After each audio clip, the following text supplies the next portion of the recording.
त्या मास्टरबेशनच्या अख्ख्या सीन मध्ये बाथरूम मध्ये बच्चूचा आनंद, बच्चूची घालमेल, बच्चूचा डिस्टर्बन्स हे सगळं त्या हाताच्या मुवमेंट मधून, त्याच्या हसण्यातून, त्याचे हात त्या हंड्याला लागतायत, आवाज होत आहेत, लिंगा खाली पडतोय, तो हसतोय.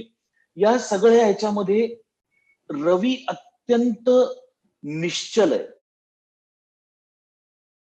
मुळात कादंबरीच्या पुढे जाऊन काटदरे रेड लाईट एरियामध्ये जातो हे चिन्मयनी टाकलेलं एक पुढचं पाऊल होतं. त्या कॅरेक्टरची ट्रीटमेंट बघ, म्हणजे रवी जातो तिकडे, काटदरे जातो तिकडे, पण तो बघत पण नाही तिच्याकडे. त्याला तिथे कसं का गेलोय मी असं झालंय. आणि तो फक्त ती त्याला पानबिन थुंकून त्याला वर बोलवते, म्हणते आजा 10 मिनिट में निपटा दी तेरे को. कट केला सीन. डायरेक्ट टॅक्सीत बसून आलेली ती दिसते. म्हणजे हा तिथे गेलाय अत्यंत ऑकवर्ड सिच्युएशन मध्ये, काय करायचंय माझ्या मुलाचं हे विचारत. कट टू टॅक्सी बसून ती घरी आलीये. वर आल्यानंतर काटदरे हात जोडतो तिच्या समोर मुलासाठी.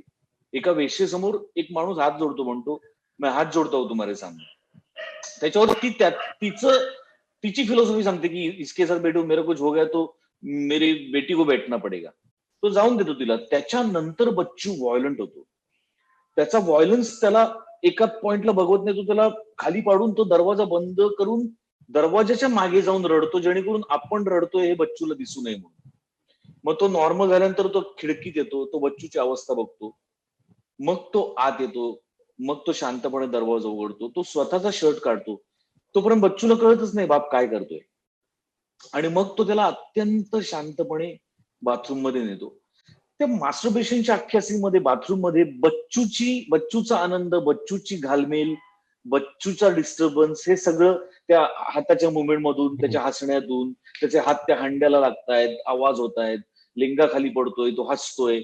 या सगळ्या ह्याच्यामध्ये रवी अत्यंत निश्चल आहे. तो काहीच एक्सप्रेस होत नाहीये. आणि Wien the thing is over, खरं तर बच्चूनी त्याच्या छातीवर मान टेकवली पाहिजे. त्याच्याऐवजी बापच बच्चूच्या छातीवर मान टेकवतो की आत्ता मी थोडासा रिलॅक्स झालो, म्हणून तोच पोराच्या डोक्यावर मान टेकवतो. आणि मग त्याच्यामध्ये माझ्या आता तो त्या चाळीतल्या त्या मोरीत गेलाय, तर माझ्याकडे तो नळाचा एलिमेंट होता. त्यातनं मी सुरुवातीला बारीक बारीक बारीक बारीक पाणी येताना दाखवलं आणि मग पाण्याचा तो प्रॉपर फ्लो दाखवला.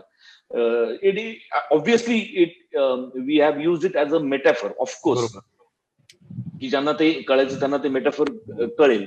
सो अशा पद्धतीने त्या अख्ख्या सीनची ट्रीटमेंट फिलॉसॉफिकली, मेंटली, व्हिज्युअली अशी ती सगळी प्लॅन करतो. ओके.